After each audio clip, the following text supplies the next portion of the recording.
الرحمن الرحیم۔ ظاہری اعمال کی اصلاح کے سلسلے کے اندر چوتھی اہم چیز ہے وہ حج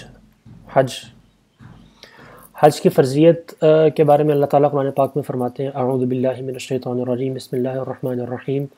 وَلِلَّهِ عَلَى النَّاسِ حِجُّ الْبَيْتِ مَنِ اسْتَطَاعَ إِلَيْهِ سَبِيلًا، یعنی مطلب یہ لوگوں پر اللہ کے واسطے حج بیت اللہ فرض ہے جس کسی میں وہاں تک پہنچنے کی طاقت ہو۔ اور رسول اللہ صلی اللہ علیہ وسلم نے فرمایا جو صاحب استطاعت مسلمان بغیر حج کیے مر گیا تو اسے اختیار ہے کہ یہودی ہو کر مرے یا نصرانی ہو کر۔ تو اب سوال یہ ہے کہ کب مسلمان پر حج فرض ہوتا ہے اور کب مسلمان پر حج فرض نہیں ہوتا۔ تو چونکہ یہ فقہی تفصیلات ہیں، ان کو تفصیل سے امام غزالی رحمۃ اللہ علیہ نے یہاں پر بیان نہیں کیا، وہ آپ کسی بھی فقہ کی بنیادی کتاب سے اٹھا کر دیکھ سکتے ہیں۔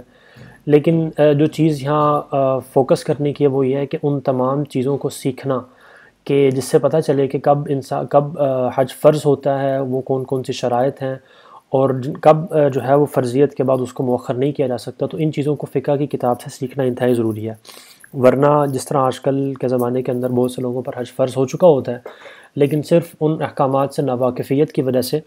وہ حج کو مؤخر کر رہے ہوتے ہیں یا ڈیلے کر رہے ہوتے ہیں، تو وہ جائز نہیں ہے، اس کا گناہ ہوتا ہے وہ۔ تو امام غزالی یہاں پر حج کے جو باطنی امور ہیں یا جو کیفیات ہیں حج کی، ان کی اصلاح سے متعلق یہاں پہ بات کرتے ہیں وہ۔ تو سب سے پہلے وہ بیان کرتے ہیں سفر حج کے 7 اہم آداب۔ یہ انتہائی اہم آداب بیان کرتے ہیں، جو شخص بھی حج پر جانے کا ارادہ کرتا ہو اس کے لیے انتہائی مددگار ہے کہ یہ آداب سیکھ کر وہ حج کے سفر کے لیے نکلے۔ سب سے پہلے تو یہ بیان کرتے ہیں کہ کوئی اچھا ساتھی اور حلال روزگار، یہ حلال یعنی زاد راہ، یہ 2 چیزیں اس کے ساتھ ضرور ہونی چاہیے۔ یعنی سفر سے پہلے حلال زاد راہ اور کوئی نیک بخت ساتھی تلاش کر لے، کیونکہ حلال توشہ سے قلب میں نور پیدا ہوگا، حلال کمائی کی وجہ سے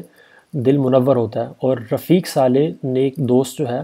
وہ تم کو گناہوں سے روکتا ہے اور نیک کام یاد دلاتا رہے گا۔ اور سفر حج کے دوران یہ چیز انتہائی ضروری ہے کہ ہمارے ساتھ کوئی نیک ساتھی موجود ہو، ورنہ یہ کہ شیطان کے لیے وہاں بھی بہکانا جو ہے وہ آسان ہوتا ہے اس کے لیے، لڑائی جھگڑے میں ڈالنا، دوسرے فضول کاموں میں ڈالنا۔ لیکن اگر نیک ساتھی ساتھ موجود ہوگا تو وہ ان چیزوں سے ہمیں روکتا رہے گا وہ۔ دوسری چیز جو ہے وہ بیان کرتے ہیں کہ سفر تجارت میں تجارت کا خیال بالکل نہ رکھو، کیونکہ طبیعت کے تجارت کی طرف متوجہ ہونے سے زیارت حرمین شریفین کا ارادہ خالص اور بے روسنا رہے گا۔ یعنی اس سے بالکل منع نہیں کر رہے امام غزالی رحمۃ اللہ علیہ، یعنی ان کا مقصد یہ ہے کہ چونکہ آج کل کے یعنی انسان کی نفس جو ہے وہ کمزور ہو چکے ہیں آج کل، اور جب وہ تجارت کا ارادہ کرتا ہے سفر حج کے دوران تو پھر آہستہ آہستہ اس کا دل جو ہے وہ تجارت ہی کی طرف مائل ہو کر رہ جاتا ہے، اور جو اس کی نیت کا خلوص تھا اور اللہ تعالیٰ ہی کے لیے حج پہ جانا، وہ اس چیز کے اندر بہت زیادہ کمی آ جاتی ہے۔ صحابہ کرام کا معاملہ تو یہ تھا کہ وہ حج کے دوران اگر تجارت کرتے تھے تو اس سے مراد ان کی یا اس سے مقصد ان کا صرف یہ ہوتا تھا کہ اس سے یعنی تجارت سے اعانت حاصل کرنے اپنے سفر حج کے معاملات کی۔ لیکن آج کل کے مسلمان کا حال یہ ہو جاتا ہے کہ وہ اس کے لیے پھر تجارت ہی مقصد اول بن جاتی ہے، اور حج کے جو چیزیں ہیں، حج کے احکامات ہیں، باقی چیزیں ہیں، وہ اس کے لیے پیچھے رہ جاتی ہیں۔ تو اس وجہ سے ان کا کہنا یہ ہے کہ تجارت کا خیال بالکل نہ رکھو۔ تیسری چیز وہ فرماتے ہیں کہ راستے میں کھانے پینے کی چیزوں کے اندر وسعت کرو، اور رفقائے سفر اور نوکر چاکروں کرایہ داروں کو خوش رکھو، اور کسی کے ساتھ سختی سے بات نہ کرو بلکہ نہایت خلق و محبت سے اور نرم گفتاری سے سفر ختم کرو۔ اس کی وجہ یہ ہے کہ انسان جب اپنے دوستوں کے ساتھ اچھا سلوک کرتا ہے تو وہ اس کا بذات خود بھی ثواب بہت زیادہ ہے، اور دوسرا یہ ہے کہ چونکہ سفر کے اندر حج کے سفر کے اندر دوسرے لوگوں سے ملنا جلنا، ان کے ساتھ معاملات، ان کے ساتھ اٹھنا بیٹھنا دن رات کو وہ بہت زیادہ ہوتا ہے، تو اگر انسان کا اخلاق اچھا نہیں ہوگا تو وہاں پہ لڑائی جھگڑے کی نوبت جلدی آ جائے گی، جس کی وجہ سے حج خراب ہوگا انسان کا۔ تو اس چیز کا خیال رکھنا ضروری ہے۔ چوتھی وہ چیز بیان کرتے ہیں کہ فحش گوئی، جھگڑے اور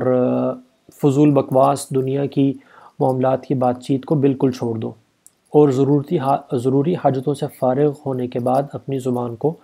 تلاوت کلام اللہ اور ذکر الہی میں مشغول رکھو۔ یعنی دنیا کی بات چیت جس طرح ہوتا ہے کہ آج کل بھی یعنی افسوس کی بات ہے کہ لوگ خبروں پہ ڈسکشن کر رہے ہیں یا اور چیزوں پہ ڈسکشن اس طرح کی ہو رہی ہے، کاروباری ڈسکشن بھی حج کے سفر کے دوران ہو رہی ہے، تو یہ تمام چیزیں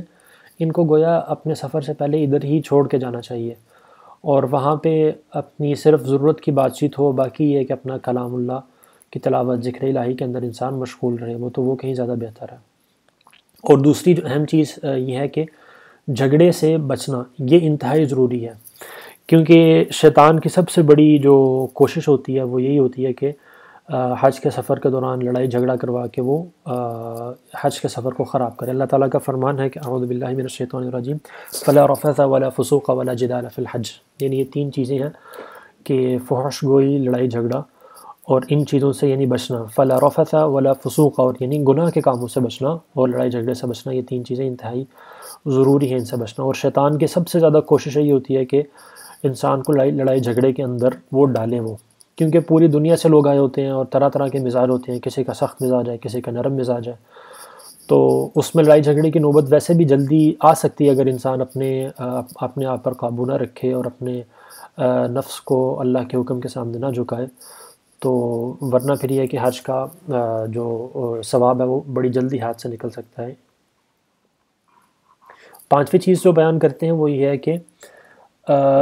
یعنی بہت مہنگی اور بہت شان و شوکت والی سواری پر یعنی سوار نہ ہو، بلکہ یہ ہے کہ جس طرح ایک عام لوگ سفر کر رہے ہیں، یا جس طرح یعنی جس سے صرف آپ کی ضرورت پوری ہو رہی ہے اچھی طرح سے، اس حد تک تو ٹھیک ہے، لیکن یہ ہے کہ وہاں پر بھی اپنا پیسے کی نمائش کرنا اور اپنے آپ کو دوسروں سے برتر کے اپنا یعنی برتر ثابت کرنا اور اونچا دکھانا، تو اس طرح کی چیزیں سفر حج کے لائق نہیں ہیں، بلکہ وہاں پہ تو گویا اللہ تعالیٰ کے خادم اور اللہ تعالیٰ کے عبد بن کر اور غلام بن کر اللہ کے گھر کے اندر حاضری ہوئی ہے، تو وہاں پر یہ اپنی عبدیت کو اور اپنی جو شان عبودیت ہے اس کو برقرار رکھنا، وہ زیادہ یعنی اس کو سامنے زیادہ رکھنا چاہیے، بجائے اس کے کہ اپنی پیسے کی اور ان چیزوں کی نمود و نمائش انسان کرتا رہے۔ وہ ہاں یہ ہے کہ جو آرام کے لیے اور یعنی مطلب آسائش سے مراد یہ ہے کہ جو آسائش جائز ہے وہ یہ ہے کہ جیسے انسان کی ضرورت ہے تو وہ اس حد تک تو ٹھیک ہے، لیکن اس سے زیادہ نہیں ہونا چاہیے۔ چھٹا یہ ہے کہ کبھی کبھی پیدل بھی سفر کر لینا چاہیے سواری سے اتر کر، اور تاکہ اس کی وجہ سے انسان کے اپنے ہاتھ پاؤں کو بھی حرکت کرنے کی عادت ہو اور ذرا انسان چست و چالاک ہو، تو جہاں کہیں موقع ملے، بس پہ جا رہے ہیں یا کسی اور چیز پہ جا رہے ہیں، تو وہاں پہ اگر کبھی موقع ملے تو پیدل بھی چلنا چاہیے، یا اگر کوئی ایسا سفر ہے کہ جو آپ گاڑی کے بغیر کر سکتے ہیں جو زیادہ لمبا نہیں ہے، تو اس کو کوشش کرنی چاہیے کہ وہ پیدل زیادہ سے زیادہ ہو۔ ساتویں چیز یہ ہے، تو اس سفر کے دوران اگر کوئی بھی مالی نقصان ہو جائے یا تکلیف اٹھانی پڑ جائے تو اس پر خوش ہونا چاہیے اور اس کو اپنے حج کے مقبول ہونے کی علامت سمجھنی چاہیے، اور اس پر اللہ تعالیٰ سے ثواب کی امید رکھنی چاہیے۔ اور یہ چیز انتہائی اہم ہے، کیونکہ آج کل کے دور کے اندر جب لوگوں کو یہ دیکھنے میں آیا کہ وہاں جا کر گلے شکوے بہت زیادہ کر رہے ہوتے ہیں کہ جی ہمیں تو یہ نقصان ہو گیا، یا ہمارے حج آپریٹر نے ہمارے ساتھ یہ کر دیا، اور ہمارے جو ہے وہ فلاں بندے نے تو اتنا اچھا پیکج دیا، اور ہمارا یہ نقصان ہو گیا، ہمیں زیادہ پیسے لے لیے ہم سے۔ تو مطلب اس طرح کی چیزوں کے اوپر گلے شکوے، یا کوئی نقصان ہو گیا، کوئی چیز چوری ہوگی، وہاں پہ گم ہو گئی، تو اس کے اوپر گلہ شکوہ کرنا شروع کر دینا، تو یہ چیز ٹھیک نہیں ہے وہ۔ بلکہ اگر کوئی وہاں نقصان ہوتا ہے، مالی نقصان، کوئی تکلیف آئی ہے، کوئی چوٹ لگ گئی ہے، تو اس پر اللہ تعالیٰ تو اس پر خوش ہونا چاہیے کہ بھئی اللہ تعالیٰ نے گویا ہمارے حج کو اللہ تعالیٰ اپنے راستے کے اندر قبول کر رہے ہیں، اور یہ تکلیفیں، مصیبتیں نہیں، حج کی قبولیت کی نشانی ہے۔